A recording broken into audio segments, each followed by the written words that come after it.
Imagine standing at the crossroads of your life, faced with a decision that could alter your fate forever. I made a deal with the devil, a commitment to vengeance that consumed my every fibre. Revenge was eating me. Armed and resolute, I was ready to take the lives of 3 Liverpool gangsters.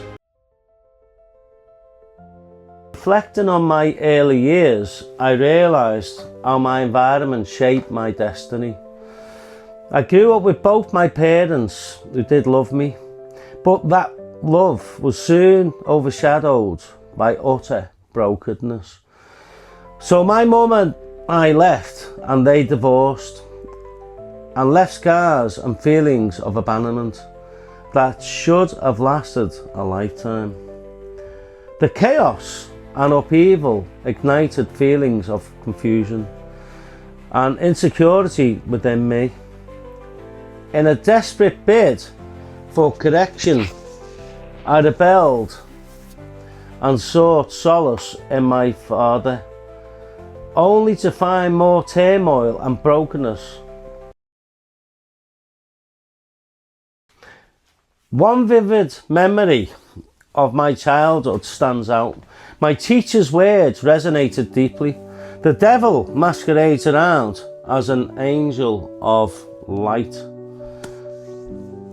At the time, I didn't fully appreciate the significance, but as life unfolded, those words would echo in my mind, guiding my choices in the ways I could not have anticipated. The emotional turmoil of my youth forged my path towards strength. In the gym that I discovered a feeling of belonging. The anger stored up in me, the rage in me, helped me become the strongest man in the gym, on track to becoming a world powerlifting champion, thanks in part to the mentorship of a father figure, the one I didn't have, who took me under his wing. Wrestling at an advanced level became my outlet. Why? For 3 wonderful years I embraced being a dad. Due to lack of work in Liverpool, I had to seek work in London because I wanted to provide more for my child. Once again single, found love. However, tragedy struck back in Liverpool. This guy's passing brought me together with his brother. He became more than just a friend, he became family. Together we plunged into nightlife of Liverpool. I started to establish myself as a known face, mixing with the underworld. In the early 90s, I took up a job as a doorman. During that time, gangs ruled the streets. Survival demanded toughness. A life of reckless indulgence, partying, drinking, using drugs and womanising. I thought I was living a dream, I'll be honest. I thought I found the best version of myself. My ego was to spiral out of control, blinded by the glittering facade of a lifestyle that promised everything but happiness and a reputation amongst gangland Liverpool. Then the stakes escalated beyond imagination. My Bezian partner in crime fell victim of a brutal attack by the very underworld I thought I knew. Balaclavas concealed the faces of the attackers as they struck him in the head with a hammer, leaving him for dead. Miraculously, he survived, and as he lay in recovery, we devised a plan for revenge. We could leave Liverpool temporarily, travelling to Spain, to strategise and give him time to heal. But that was not the most chilling part. A dark presence entered the house. It was the most scariest moment of my life. A fear came over me. was like something out of a horror movie. Doors banged shut by their own. I tried to switch the lights on and they all blew. We somehow convinced ourselves we're being visited by the spirits of my busy deceased father and brother, back from the grave to ensure that justice was served for the attack of their loved one. Let's be clear here. I was not under the influence of alcohol or drugs. I was completely sober. And what I experienced was undeniably real.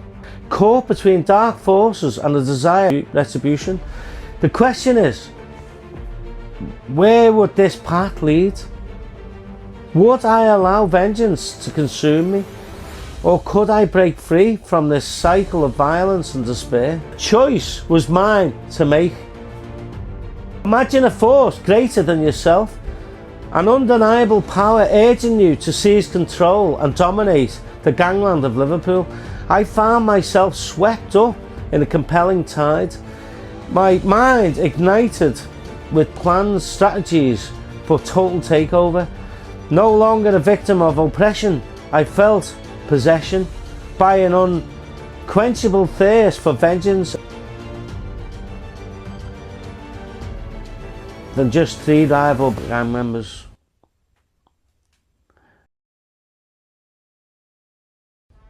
Fear gripped me like I've never experienced, not from immediate danger, but from mysterious force that enveloped my very being. In a desperate rush, I confided in my Bessie, sharing the chilling sensations that occurred through me. But instead of comfort, we summoned an inexplicable energy that filled the room with an haunting presence. How had we awakened the spirit of my friend's deceased father? Was this a ghost seeking revenge? This was a terror like anything I'd ever imagined. A force that compelled me to partner with a spirit in a dark mission of revenge. Now, under the influence of this powerful entity, we found ourselves convinced that the only course of action was to eliminate our enemies and those who stood in the way. Not a merely revenge, this was a call to arms. At a pivotal crossroads, my heart raced with fear and determination. The spiritual battle I faced was no longer confined to physical realm. Picture yourself engulfed in confusion, unsure if you're awake or trapped in a nightmare. Your friend's father staring back at you. Why does dread claw your heart? The thought of sleep becomes terrifying. You fear the consequences of surrendering to the unknown.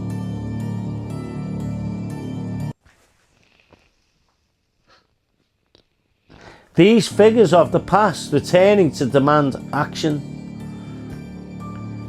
Could this be divine reckoning? A vengeful spirit that tasked everything, ensuring that justice, revenge is served.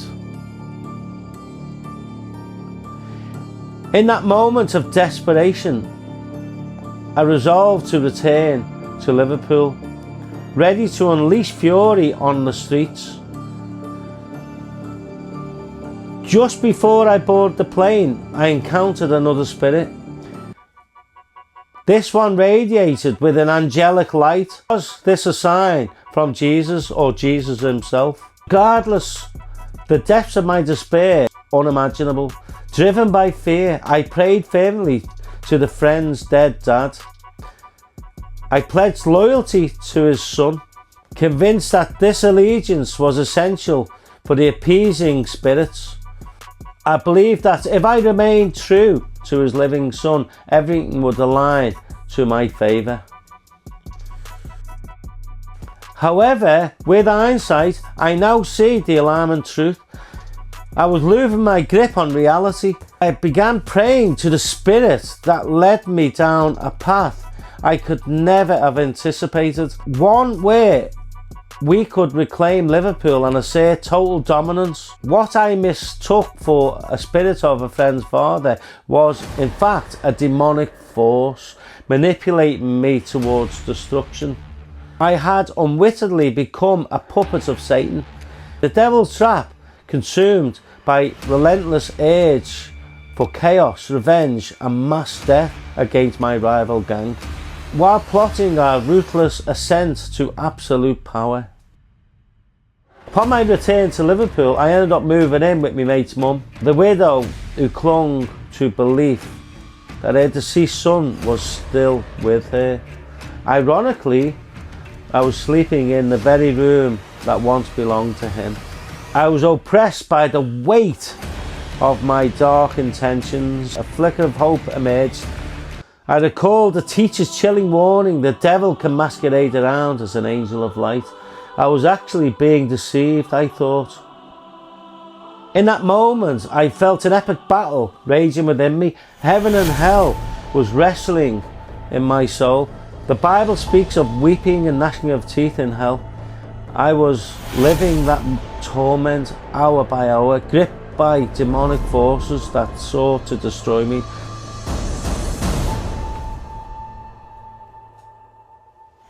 It dawned on me I was under the influence of dark entities, deceived and lost. But when clarity broke through the darkness, I dropped to my knees, crying out to God, pleading for deliverance. My heart poured out in prayer. I vowed to turn away from the violence that threatened to consume me. As I prayed, my life unfolded before me. A harrowing reel of corruption, chaos and despair. Yet in that moment of desperation, I felt undeniable presence. What I can only describe as the Spirit of God, inviting me towards redemption. If I truly saw freedom, I had to face the truth. I made my way to my mother's house, where she urged me to phone the police for my safety.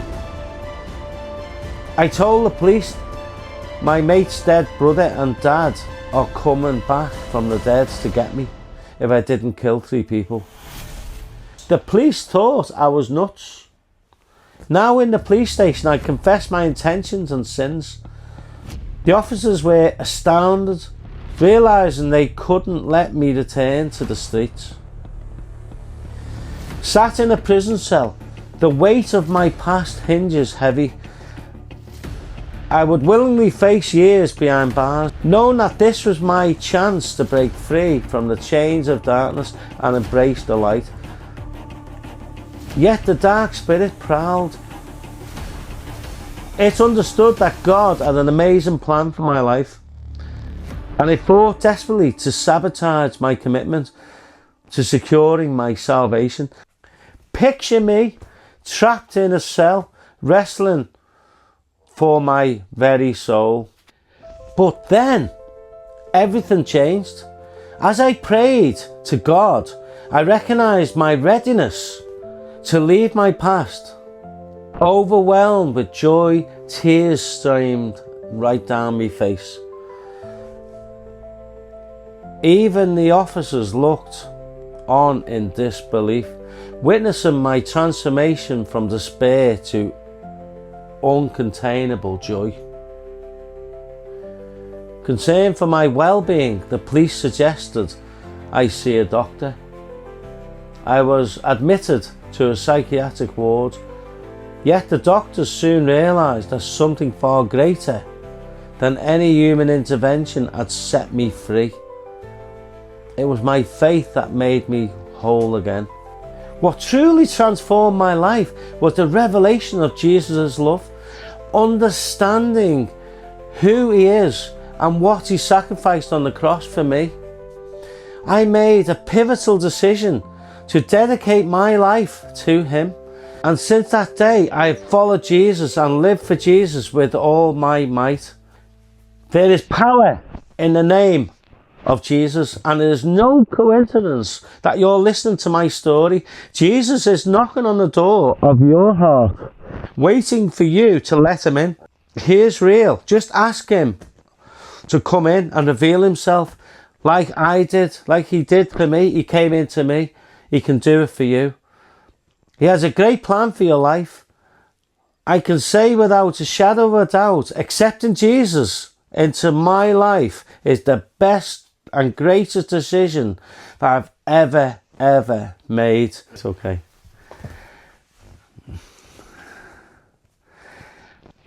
My name is Darren, and my heart belongs to Jesus. Yes.